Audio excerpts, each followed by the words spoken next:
Cristóbal Colón, 1450 a 1506. ¡Qué valentía de hombre! Se nos pone la carne de gallina solamente al imaginar las agallas que tuvo al iniciar su viaje con la gran incertidumbre de si la Tierra era redonda o podría caer al vacío, de navegar guiándose por el sol durante el día y por la estrella polar durante la noche, apoyado solamente por la brújula y el reloj de arena. Y aún así, ante esta terrible incógnita, Cristóbal Colón se lanzó a la aventura. Colón, italiano de nacimiento, era un hombre alto y fuerte, de tez colorada y ojos pálidos. Era imaginativo, persuasivo y tal vez carismático, con una personalidad extraordinaria y con un don excepcional en navegación marítima.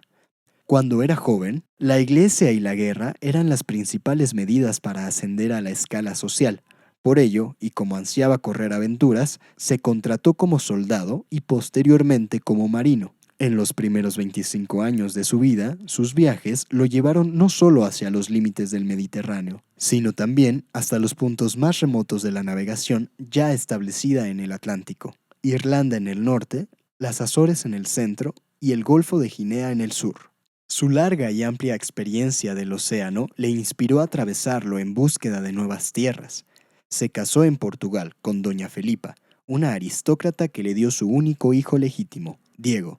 La primera vez que presentó su propuesta de explorar el océano, Génova carecía de recursos y Portugal estaba demasiado ocupado en sus guerras.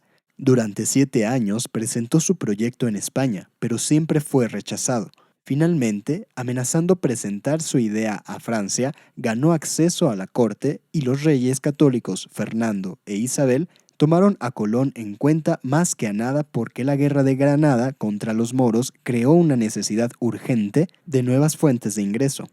Obviamente, después de su primera expedición, ya no tuvo ningún problema para que le financiaran su próxima travesía. Entonces Colón, con un jugoso contrato de los monarcas españoles en su bolsillo, zarpó de España, con el objetivo de encontrar una ruta corta hacia Asia, por el camino marítimo al occidente y no por tierra hacia el oriente, como Marco Polo. En sus 3 pequeñas carabelas, la Pinta, la Niña y la Santa María, logró reclutar solamente 88 tripulantes. La mayoría de estos se engancharon para obtener el perdón real que se ofreció a todos los condenados que se embarcaran.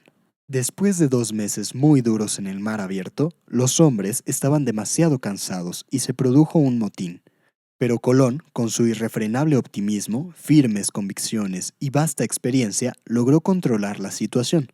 Además, para que sus ansiosos tripulantes no se asustaran por lo lejos que se encontraban de su país, Colón se vio obligado a falsificar el diario de a bordo y registró un menor número de millas recorridas. Finalmente, después de más de 3 meses, el 12 de octubre de 1492, se escuchó en la Pinta el grito «¡Tierra! ¡Tierra!». En las naves, la tripulación dio gracias a Dios por haber contestado a sus plegarias y bautizaron a la isla como San Salvador. Durante 3 meses, Colón navegó en torno al Caribe, con una bandera real y un escribano para registrar el acto de posesión, otorgando nuevos nombres a las islas, abrigando siempre la esperanza de que la siguiente pudiera ser la propia Zimpango, una fantasía de Marco Polo con riquezas de oro, piedras preciosas, seda y especias. Cuando llegó a Cuba, creyó que era un promontorio de China, pero, frustrado por su pobreza, continuó para llegar a la isla que los nativos llamaban Haití, y Colón denominó la Española. En su descripción de las islas no hay que olvidar que Colón escribía en un tono propagandístico para conseguir nuevas inversiones y el favor real para su empresa. Los nativos eran gente primitiva, desnuda, que por su inocencia ofrecían una oportunidad única para que recibiesen los supuestos beneficios de la cultura española y adoctrinarlos con el nuevo evangelio.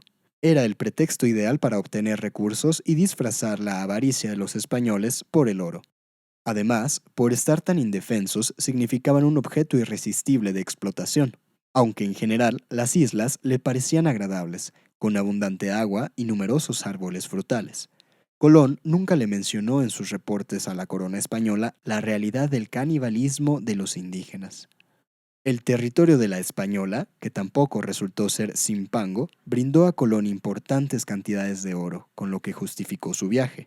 Ahí dejó a 39 españoles para que recogiesen más oro, pero al regresar, 10 meses después, se enteró que los peligrosos nativos los habían matado cruelmente. Válido es mencionar que fueron castigados por sus propios abusos, tales como robar oro y secuestrar mujeres. Cuando Colón viajó de regreso a España, fue rumbo al norte para encontrar los vientos de oeste, pero un mes después estaba totalmente perdido entre continuas y terribles tormentas que lo forzaron a desembarcar en Lisboa. Por órdenes del rey, fue apresado como enemigo y espía. Sin embargo, fue liberado un mes más tarde gracias a diversas negociaciones diplomáticas. Y así entró a Barcelona con un desfile triunfal y exótico, aunque algunos españoles no aceptaron que las tierras que había descubierto eran asiáticas y que había navegado hacia zonas cercanas a la India. No obstante, a Colón solo le importaba la opinión de los monarcas, a quienes dejó bastante impresionados por las grandes cantidades de oro que mostró, y con sus falsos reportes de perlas abundantes.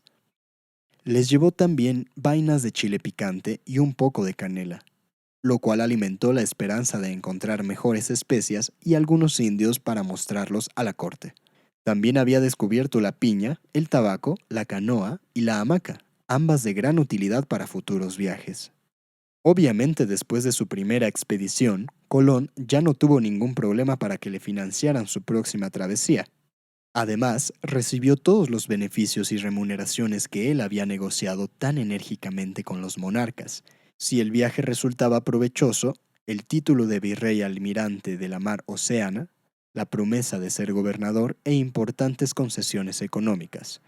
Los títulos de nobleza eran lo más importante para él, por ser el hijo de un humilde tejedor. Nos entristece escribir el rápido deterioro que padeció Colón en sus siguientes viajes. De ser un explorador valiente y heroico, ahora todas sus fallas e ineptitudes se acentuaron y así cada viaje era peor que el anterior.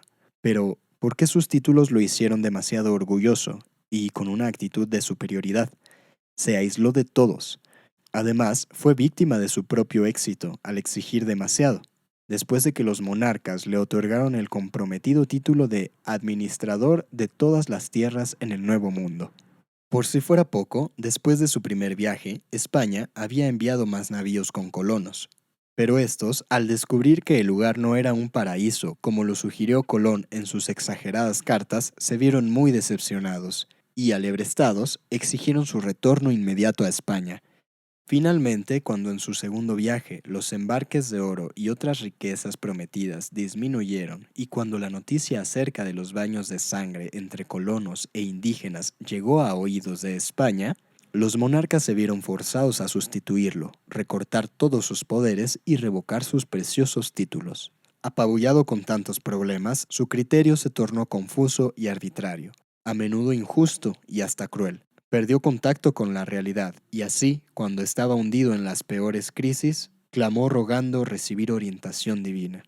En respuesta a las quejas de los colonos, y ya que los nativos le habían entregado sus últimos objetos de oro, cuyo valor era escaso, los monarcas ordenaron su investigación judicial para desposeerlo de sus cargos en 1495. Así, con menos responsabilidades porque otro fue nombrado gobernador, Colón salió indemne de la investigación. En su tercer viaje, infructuoso también, Colón se dirigió más al sur, llegó hasta lo que hoy es Venezuela, y al verse entre el enorme río Orinoco con gran abundancia de agua dulce y las altas montañas en la distancia, por fin se convenció que se encontraba junto a un gran continente distinto de Asia. En este momento, Colón se convirtió en el verdadero descubridor de América. Al regresar a la Española, encontró gran desorden. Fue acusado de malversar el oro real y los monarcas nombraron un investigador con poderes judiciales, quien encadenó a Colón para que fuera juzgado en España, pero la suerte lo favoreció. Consiguió capital de unos banqueros genoveses y logró partir en un nuevo intento para llegar a la India. Golpeado por un huracán y afectado casi hasta lo insoportable por vientos adversos, debilitado por la malaria y atacado por indios hostiles en la costa de Panamá, se convenció de que entre Honduras y Brasil no había ningún pasaje al gran océano de la India. Naufragó en Jamaica, en donde se quedó casi un año, hasta que él y sus hombres fueron rescatados por un barco desde Santo Domingo. Era el fin. Unos días después de regresar a España, ya muy enfermo, Isabel, su magnánima protectora, muere. Colón perdió el favor oficial y tuvo que sostener un largo pleito con la corona en defensa de sus derechos, litigio que falló a favor de su hijo, después de muerto el gran descubridor. Colón no falleció en la pobreza, como se ha dicho, sino que disfrutó de una posición desahogada. Su hijo Diego se casó con una sobrina del duque de Alba y vivió en la opulencia, ostentando el título de almirante de Indias.